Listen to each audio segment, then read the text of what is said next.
Magandang araw sa inyo lahat. Ako pala ang inyong magiging guro sa araw na ito. Ako nga pala si Allen Gerson B. Montaliana. At bago tayo magsimula, kakaroon muna tayo ng panalangin.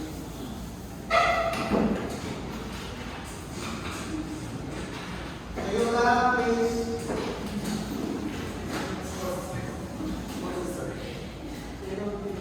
Manahimik ka.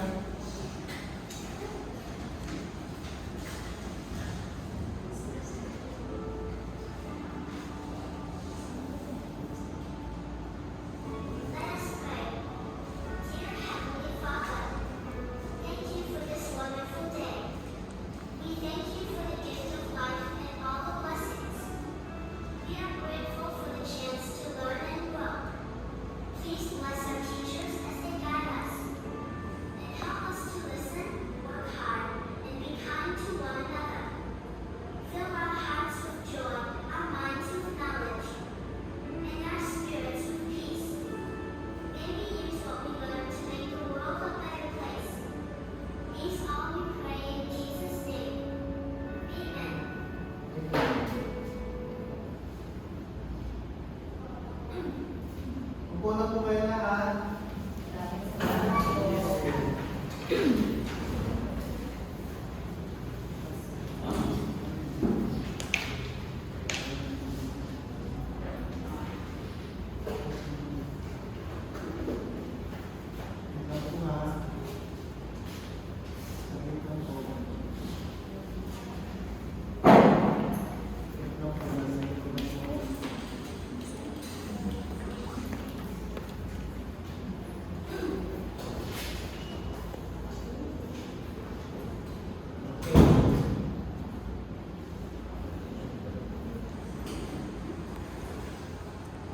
Ngayon, bago tayo magsimula, kamustahin muna ang inyong mga katabi at kamustahin nyo ang sarili nyo. Tignan nyo ang mga paligid kung may kalat, pakipulot at itapon ito sa lamang sa dagat. Ngayon, bago tayo magsimula, may papakinggan muna ako sa inyo na katutubong musika at magkakaroon tayo ng maikling katanungan pagkatapos ninyo mapakinggan ang katutubong musika.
Sino si number 2? Sino si dalawa?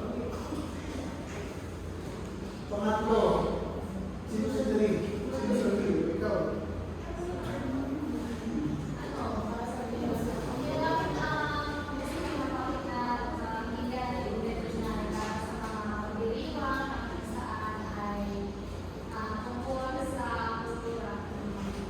Yun, maraming salamat po.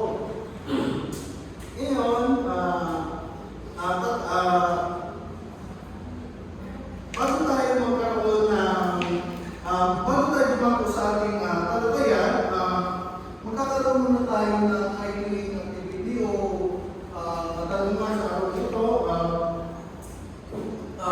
Dito sa lawikain, sa tingin nyo, kung ano ang pinag-initial ng hangin, ano kayo ibig sabihin nito?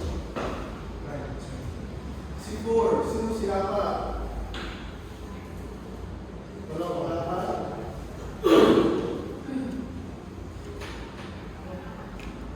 Si 10, wala si 10? Pinipili ko, kung ano nyo? 10,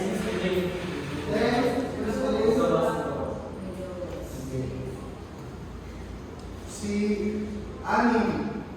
Wala si Anim? Wala. Kasi walang Anim.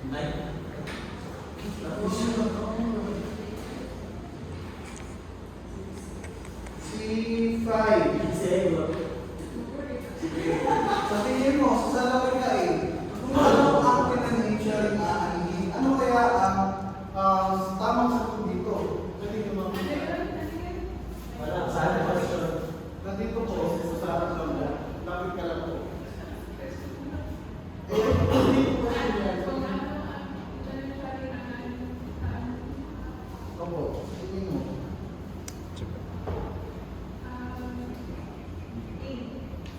Okay, sulat. Pakicheck na o binugan. Okay. Sa buto naman kaya, buto pala lumilipad. Sa tingin nyo kaya, ano kaya ang tamang sagot dito?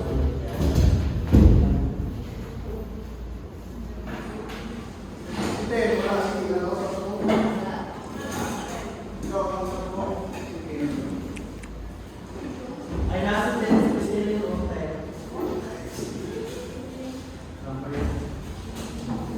Maraming salamat po sa inyo. Sa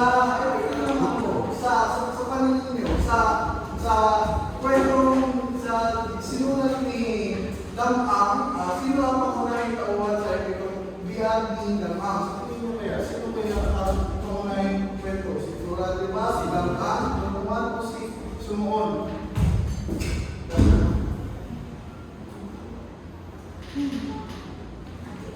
Sino si Pangaka?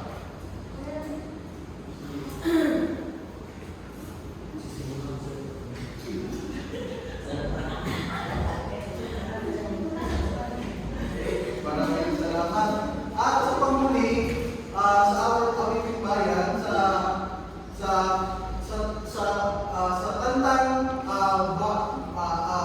tandang ito, bayan na tungkol sa gulay at putasan sa paligid. Ano kaya ang magiging title o title ng kanta ngayon? Ito ba ay A or B o C o D?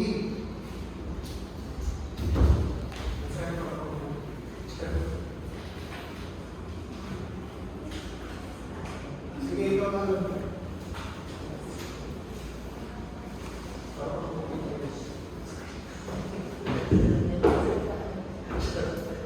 Maraming salamat po.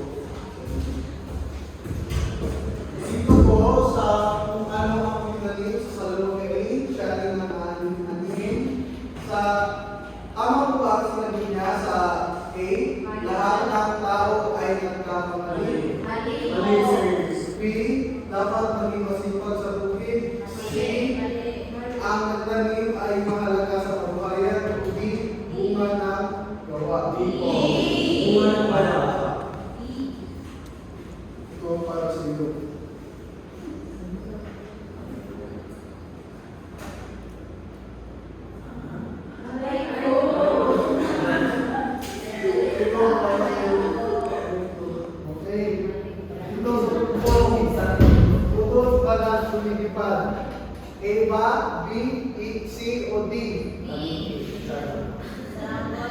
Hindi sa lungkota. Ang sagot, ito ay para sa iyo. Sa etiko, sino ang pamunahing tauhan sa bigal ni Nam-am? A, B, C, o D? Sino kaya? Silang mga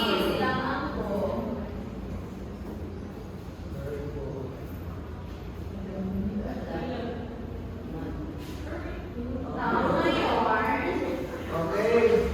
Sa awiting bayan, ano kaya ang title ng tinatang may kinalaman sa tungkol sa gulay at prutas sa paligid? A, B, C, o D?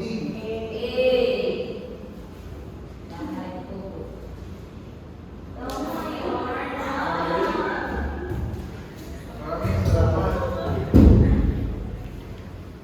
Ngayon, dadako na tayo ngayon sa ating talakayan. Mga tula sa panahon na natutubo. Paligiran, pagkasaysayan, uri ng elemento, uri at elemento ng tula. Pwede ba basahin sabay-sabay?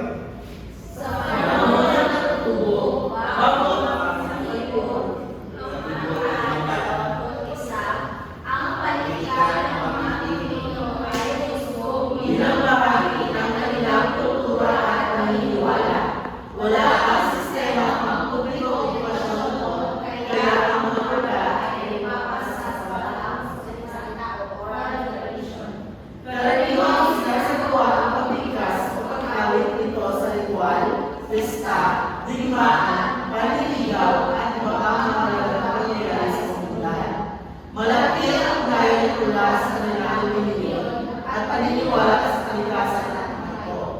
Dahil dito, ang mga tula ay hindi lamang libangan, kundi malaking espiritual, alipunan at moral. Ibig sabihin, sa panahon ng 1,521, sa panahon ng mga katutubo ay malaking bahagi sa kanila o importante sa kanila ang panitikan dahil na yung panahon na yun ay wala pa silang edukasyon. Sa pamamagitan ng oral tradition ay dito nila na ipapamahagi nila ang kanilang kaalaman sa paraang pasalita, pasulat at iba pa. Karaniwan, sinasagot ko sa pag-awit, ritual, o pista ng mga pamiligaw at sa iba pa ang pangyayari. Lalo na sa reliyon at paniniwala, kalikasan at mga ito. Hindi naman ito kasiyahan, kundi hindi rin ito libangan, kundi may layunin spiritual at paniniwala at moral. Ngayon, ganito ang mga uri ng tula. Una, ito, bayan, itong sa limukain. Sa unang uri ng tula, pakibasa. Mahabang tula ang kasaysayan ng kalalaman ng kabayanihan, pagkikipagkasalaran at kapangyarihang taglayan ng kaunahing tauhan. Karaniwang may elemento kababalaghan at sumasalamin sa kultura ng isang pangkat etiko. Halimbawa, isang pag-iisipin tungkol sa bayanihan ng Nam-am. Pangalawa, ang awiting bayan. May tulang inaawit na may iba't ibang layunin tulad ng Uyali o Hele, awit o patulog sa bata na experience na naranasan lang natin yan noon, may bata pa tayo, may tayo, at kinakantahan habang natutulog. Kumintang awit pagmigma, kundi man awit ng pag-ibig, katulad ng mga nangangalala o gusto mong ligawan, gusto nyong ligawan ng inyong mga kasindahan o gusto yung mga nagustuhan nyo. Dahil awit panaliliyo o panalangin, katulad ng bago tayo mag-umpisa, meron tayong mga panalangin. Yung tanda. Bugtong, pakibasa. Isang malaisipang patula na may tugma at sukat. Layunin ito subukin ang talino at imaginasyon ng mga nakikinig. Halimbawa, bukod wala lumilipad, sagot sa bola. Maraming salamat. Sa pang-apat, muli sa Lipay, may pelikula na nagbibigay aral at gabay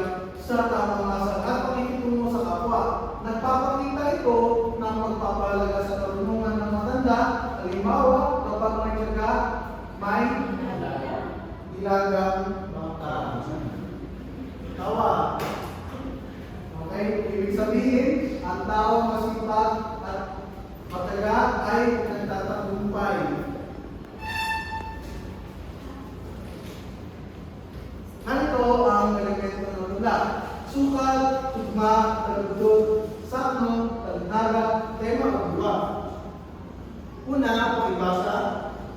Sukat, bilang ay sa bawat taludtod. Halimbawa, 8 patig bawat taludtod. Ang buhay ay parang mundo, umiikot sa pagsubok.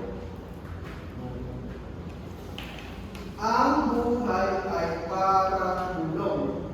8 patig. Umiikot sa bawat umiikot sa Umiikot sa pagsubok. Nice. Dalawa ay tugma. Pagkakakulan ng tunog sa hangyan ng lutod. Halimbawa, tumahan na pareho ang tunog at baybay. Sa gabi, tahimik ang aming bayan. Pwede natin. Sa gabi, tahimik ang aming bayan. Bituin sa langit ay aming tanaw. Saan ang tugmadaan? Bayan at tanaw.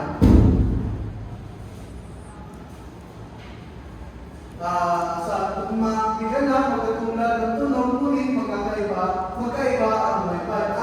Ang dahon ay nalanglag, sa hangin ay lumipad. Sa pangatlo, pakibasa. Taludtod, isang linya ng tula. Ang araw ay may sisikat. Isang linya ng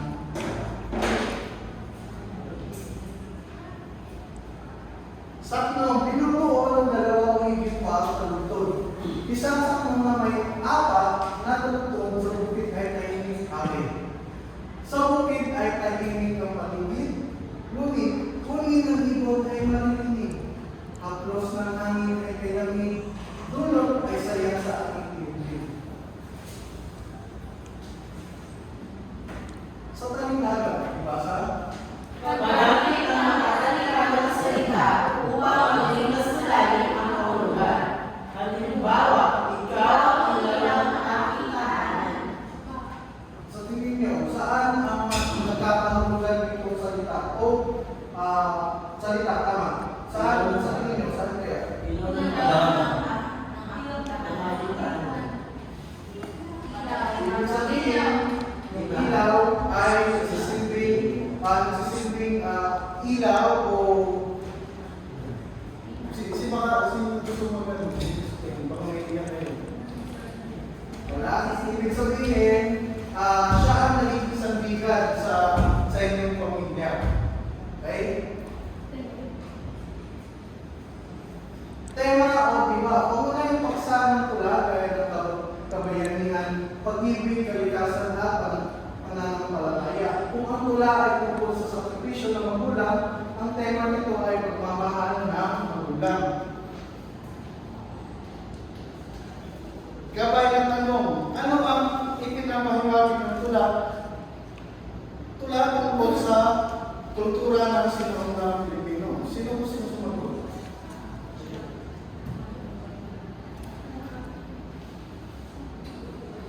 Sige, ikaw po. Opo. Kanina po.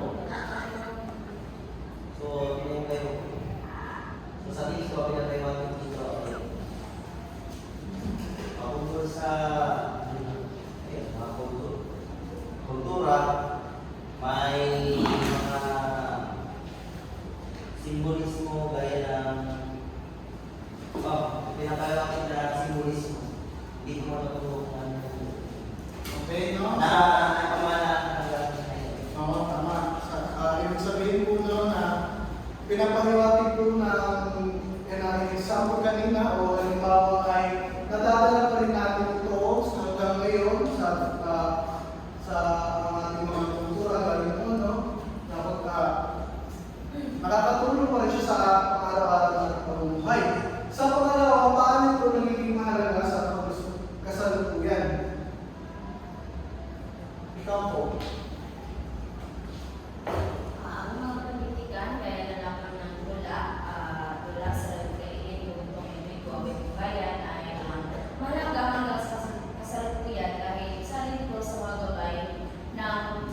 pag nahos mo pag-google na kung ano man meron ang mga Pilipino. Tulad na nagkamit pa rin ito, no? Sa kanina, nagkamit natin ito sa pang-araw-araw natin ng buhay. Kaya magkakaroon tayo ng idling activity. Hatiin kayo sa tatlong pangkat. Ang bawat pag-aaral ay sasagutan nila kung ano ang mga ibibigay ko sa kanilang katanungan. Ito ang gusto.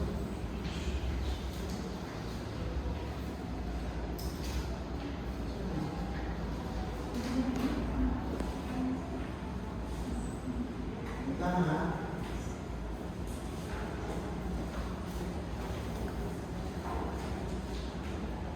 Sige po, sa dalawang grupo na lang po. Sige po, ito po ay grupo na isa, ito po dalawa.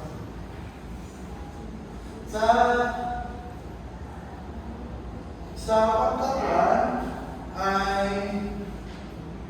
ay suriin ang grupo na tutubuhin kung ano ang kasagutan nito. May pintana, walang pinto, may tao, walang ulo. Pagkatapos yung sagutan ay ipapaliwanag nyo sa harap ninyong mga kaklase. Sa pangalawang grupo ay ipaliwanag ang binigay na halimbawa ng aming bayan tulad ng taning bibiro at ipaliwanag ang mensahe nito. Bibigyan ko kayo ng isang minuto upang gawin ito ng iyong mga grupo.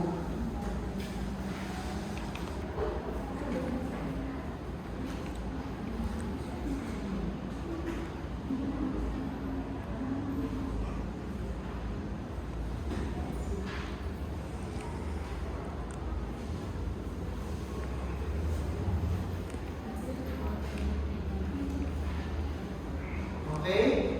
Tapos na po ang oras. Pwede niyo mo pakipasa ng ipakaya sa inyo mga class ng mga sagot. Dito po sa... Ay.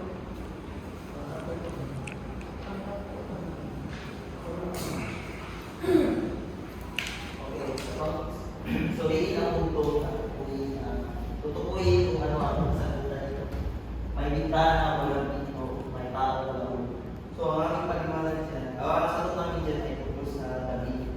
So ibig ko sabihin na may bintana, walang pinto. So ito ay tumutukoy sa mga utas ng damit tulad ng manggas at tiig na pinagdaraanan ng kamay at ulo. Wala itong pinto dahil hindi ito tulad ng bahay na may bukasan at sarahan. Ibig sabihin naman na may tao, walang ulo. So kapag suot ang isang damit, may tao sa loob dito. Ngunit kung titingnan natin ang damit na nakasabit o nakalatag, makikita mo bistawin o ngunit wala namang tunay ito. Kaya sinasabing may tao, walang ulo. Maraming salamat po. Sa pangalawa, ano ba yung naging kasagutan?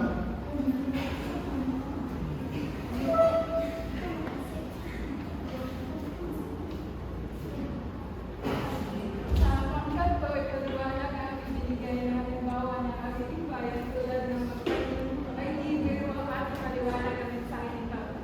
So, ang aming sagot ay ang magbaling ay bibiro ay isang aming bayan na nagpapakita ng hirap at tiyaga ng mga magsasaka sa pagtatanim.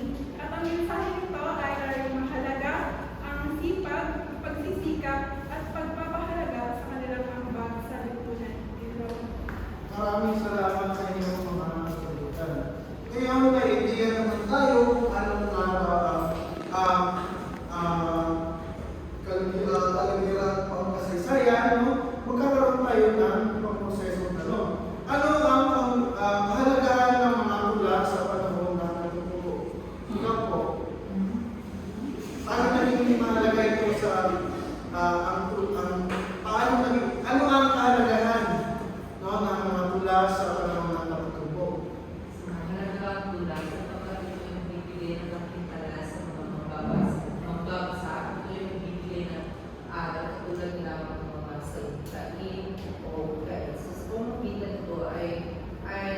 nagkakaroon tayo ng kaalaman tulad ng mga sabi-sabi na ginagawa ng ating mga lingkod at panaglaon ng mga bagay-bagay na makikita natin dito sa ating mga paligid. Maraming salamat po. Sa pangalawa, paano natin mapapahalagaan ang mga ito bilang kabataan? Yun po yung kailangan sa libro.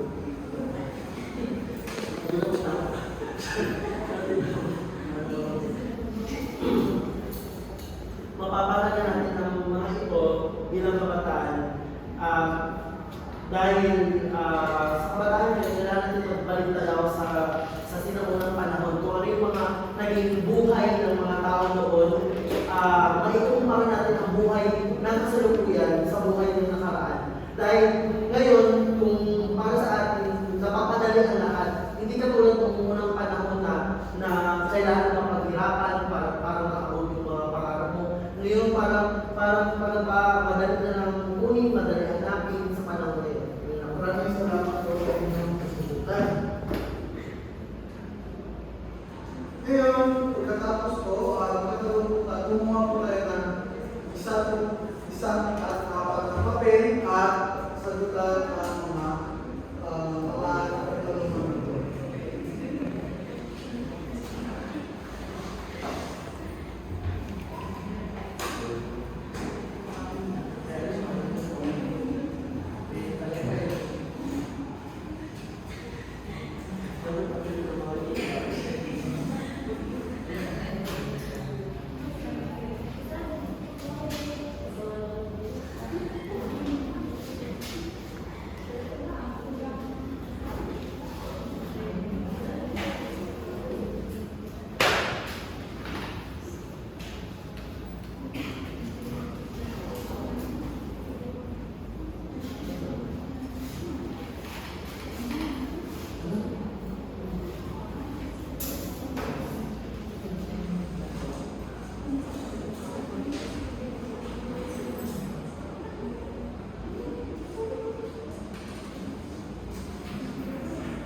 Okay na po?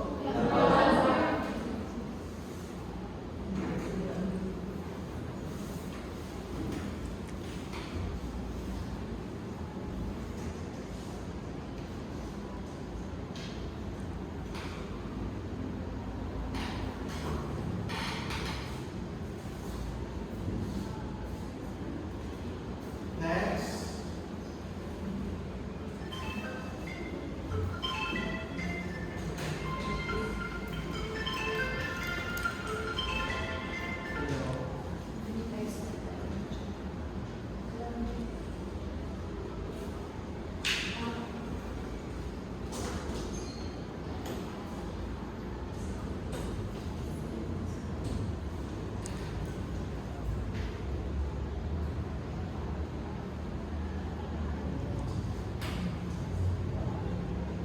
Okay na?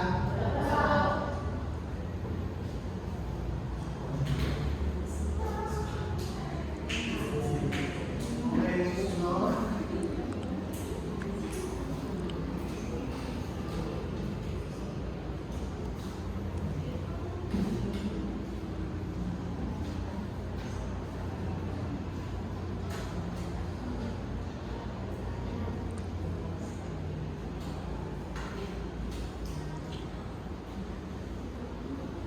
Okay na po ba? Yes po. Wait,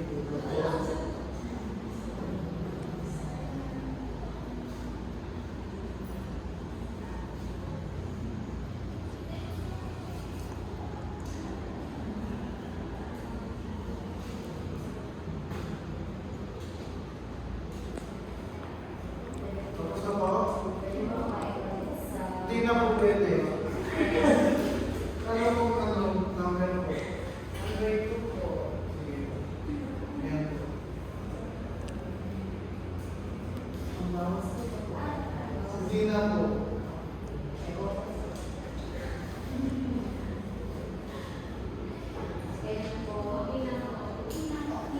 Okay, para sa inyo mga kapatid, sa anak na